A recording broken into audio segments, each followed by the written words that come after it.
that motor. Look at that. Look at that motor. So here we are with the Xiro Xplorer series user manual. Compass calibration. Important. Make sure to calibrate the compass when flying in a new location.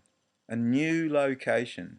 Okay, well this is a short video to add to the weight of the argument that I'm sending to the Xiro service center in China. My data was split between the iPad and the iPhone the day of the crash of my Xiro. Here's the iPhone, here's the iPad data that I sent. We'll have a look at the dates from the 8th of April to the 10th of April. So come back here to the iPhone, 9th of the 4th. These fit neatly in between the iPad data, which goes from the 8th to the 10th.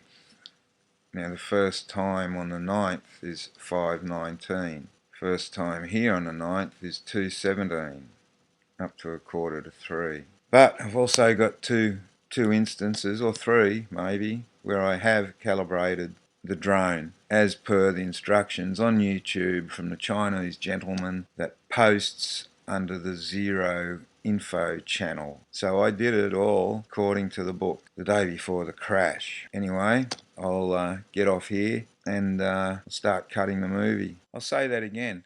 A new location. Alright, well I'm going to try it this way. Here's the Explorer V Xiro drone. Here's the iPhone flight data. The first entry in the iPhone Xiro flight data folder is 2:17 PM. The time down here on the video is 2:12. The next entry, the big entry, 553 kilobytes, is 2:33. The next one after that, still on the 9th, it's all the 9th of April, 2:17, 2:33, 2:37 and 2:44. Let's watch the video, see what happens. Today with the Xiro Xplorer V, you're going to do the whole firing up sequence now. 2:13, doing the whole firing up sequence.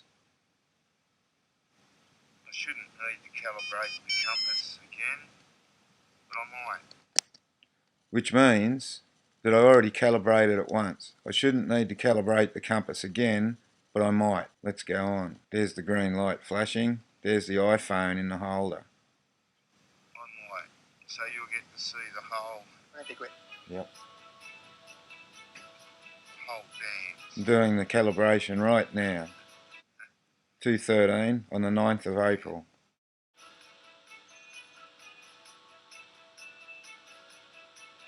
There's the time, 2:13. Flight data entry, 2:17. I've done the calibration. There's the iPhone, okay. 2:17, 2:14. There's the iPhone. Now watch this when the motor starts. Today it won't spin on start up, but it spins on takeoff. Now that board is perfectly flat. I was told by the Xiro Australian Service Centre that motor won't spin up if not sitting flat. Well, why does just one not spin up if it's not sitting flat? Why do all four not spin up if this is sitting flat? It says to turn it off and turn it back on again. I heard from the YouTube, I'll just stop it, the Chinese gentleman on YouTube that has the Xiro instructional videos of flight preparation procedures says once you do the compass calibration, turn it off, restart it. We strongly recommend you to restart the drone after the calibration to refresh the GPS signal and ensure safety. This is the second time on this day, the 9th, that I calibrated it. So camera can't connect. Camera can't connect, which is another problem I read on the forums. You don't hear much about this on YouTube. There's the iPhone, the 9th of April, 2:16. On track now, let's see if it starts up. Look, this motor does not spin. This is sitting flat. This is perfectly flat. They tried to tell me that it wasn't because that motor didn't spin up. Well, if it's not sitting flat, why do 3 motors spin up and one doesn't? We'll go on. Not spinning. Now it is. I push. Motor? I don't like that motor. I don't know what's going on with it. I suggested in an email to the Australian Service Manager that the failure of this motor to spin up on ignition might indicate an imminent failure further down the track and would not a sudden engine failure in mid-air spear the drone off in a unplanned direction. An email I sent to Ken, the Australian Xiro service manager. Also, as an afterthought, I looked at my head cam footage from the 8th and the 9th of April, taken one day before the crash, and I've made 2 or 3 remarks about the right motor not spinning up at all until the auto takeoff button is pressed, and then it spins up and works well. The footage shows this quite clearly. My question is this: would the failure to spin up initially on startup indicate imminent failure of the motor?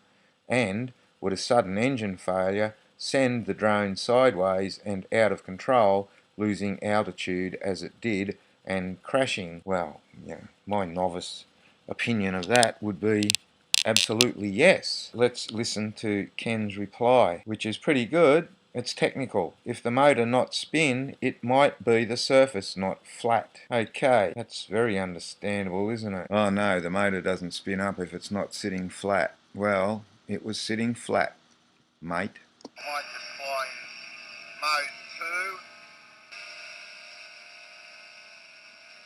417. And off we go. 417. So whatever this flight data record here is, we're in that time zone now, 417. We're still in this time zone, 417. Okay, well, I'm going to stop it here because we're out of that time zone now. 233 is the next data entry. I did calibrate it here again. What am I saying here?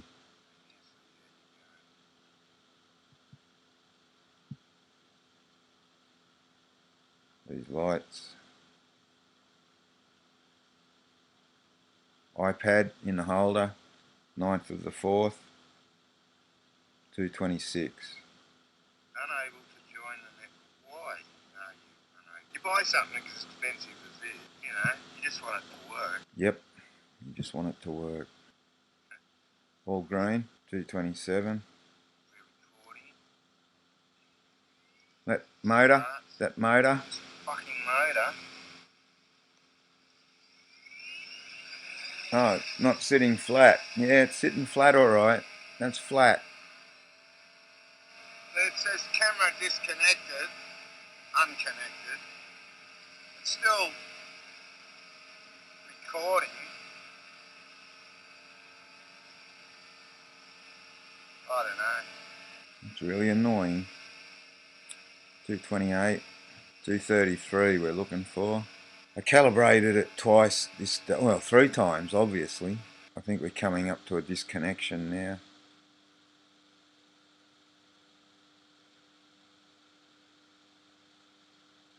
I don't know where it is now. 230. Looking for 233.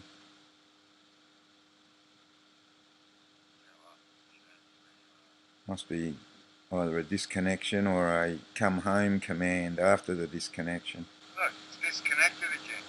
Disconnected. What's this fucking mean? What does this mean?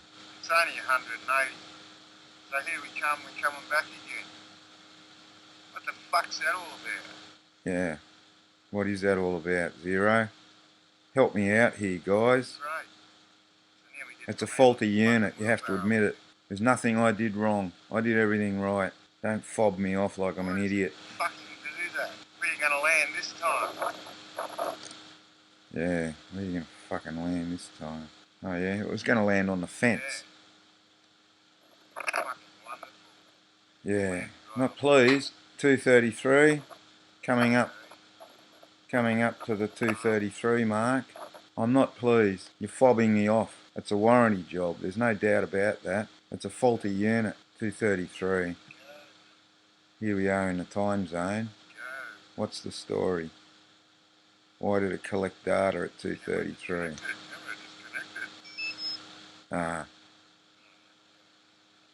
Reboot. Okay, so we are here again, going to join up to the Explorer network. Let's hear what we've got to say now. Give it another calibration. Give it another calibration. Check this out. This is the 3rd calibration on the 9th of the 4th. Now, I'm just going to pause it. Look at this time, 2:34. It collected data on 2:33, and then in between 2:33 and 2:37, when I'm calibrating it, there's no data collection. Why isn't there? Is this how they say it wasn't calibrated? Because the calibrations aren't picked up in the flight data? Or what?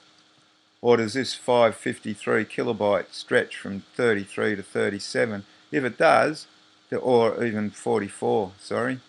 If it does, why isn't the calibration picked up? How can these people say that it wasn't calibrated?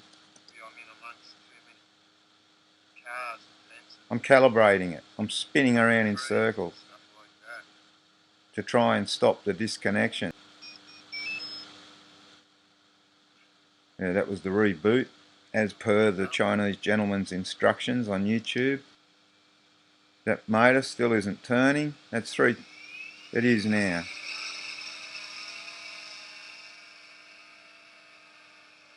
The next data collection is 2:37. Here we are at 2:35. Here we go.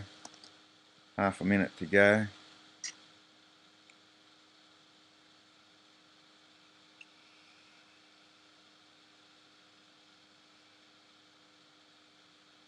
I enjoy flying it. It's a nice drone. It's almost the feel of the hand control and the response. You could almost call it luxurious. But the reliability sucks. The stability of the so far. The stability of the whole thing, the whole operating system, and the shaky connection problems. That motor that doesn't spin up. No, here it comes again. Here it comes again. We've got to come home again. 2:37. Look, it's going to come home. Collect this data. There you go. What's the deal with that? What's the deal with that? What's the fucking deal with that? What is the deal with that? You didn't calibrate it? Well, mate, I calibrated it. What's the range extender fucked or what? 3rd time that day I calibrated it from the same spot. Where's it going to land now? Looks like it might land back on its board. This is an amazing feat. It's the first time that it landed anywhere back. It's the first time it landed anywhere back near where it took off. Closer than what it's been. Yeah. That's where it takes off from.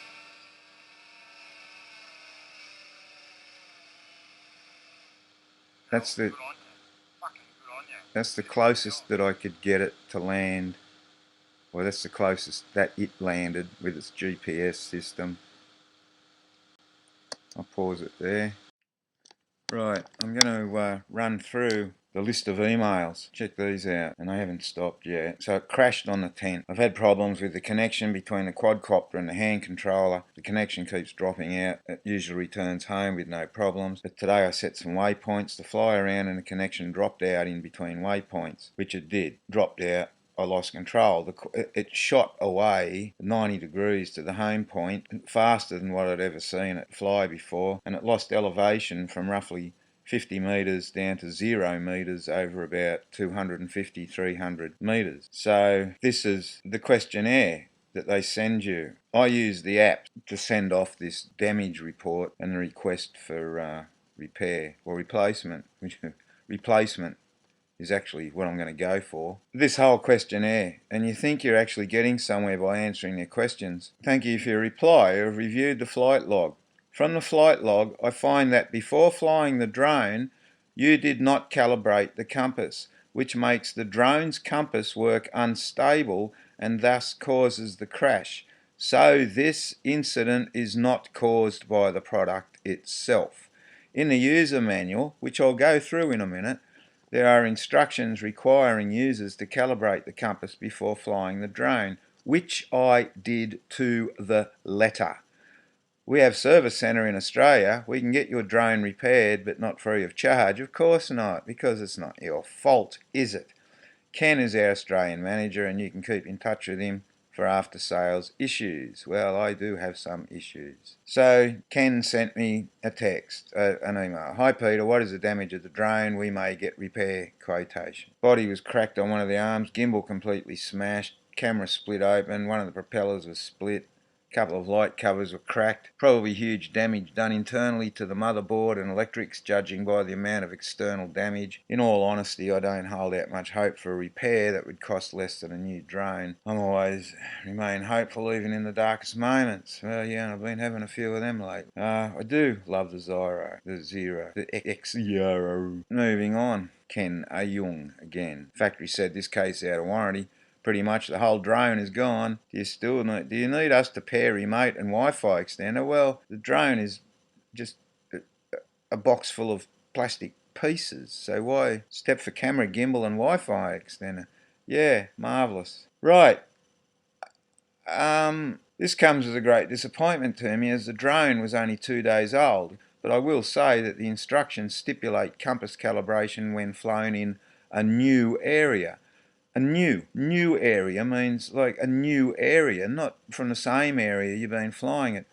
I'd been flying the drone from the same takeoff point from the first flight, and apart from the repeated disconnections, everything had been going smoothly. When the disconnections did occur, it always flew back without fault to the takeoff point. Did the flight logs mention anything about the disconnections? The drone made its way around a number of the waypoints that I'd set before it disconnected and went its own way and flew itself into the ground. Is the disconnection between the drone and the hand control caused by the lack of compass calibration? I know I'm not technically trained in the field of drones, but these are just questions of logic that come to my mind. Thanks for any other help you can give. I've been in touch with Ken and waiting for news from him. So, here's the answer I got back. Dear Peter, I understand you. Let me explain you a bit more. The flight data reflects that few seconds after the drone took off, the compass worked sometimes haywire, sometimes normal. This is because no compass calibration has been done before flying the drone. Well, I'm proving to you that it was. At least twice, by all accounts and proof, 3 times. It is correct that the drone had made a number of waypoints flying, but at that time the compass had begun to go haywire. This doesn't make sense. Then the compass function broke down, causing the drone fly away and finally crashed into the ground. Under such a circumstance, compass function breakdown, the drone cannot correctly take command from the remote controller or from the waypoint setting, which make you into thinking that the drone lost control. Well, it lost control all right. I wish I had filmed it. It was spectacular. And all this other stuff is just quotes. Drone body, battery, set of props, all that, blah, blah, blah, blah, blah, blah. Since the drone had very crash bad, pretty much need to replace new drone. I ordered a new battery, so they're taking off $100 and generously going to rebuild the drone for $600. There's no need to go on any further with these emails. It's my $1,100 drone. I'm not going to take it off from a bloody garbage bin. I'm going to cut this. You don't want to hear me rant on too much.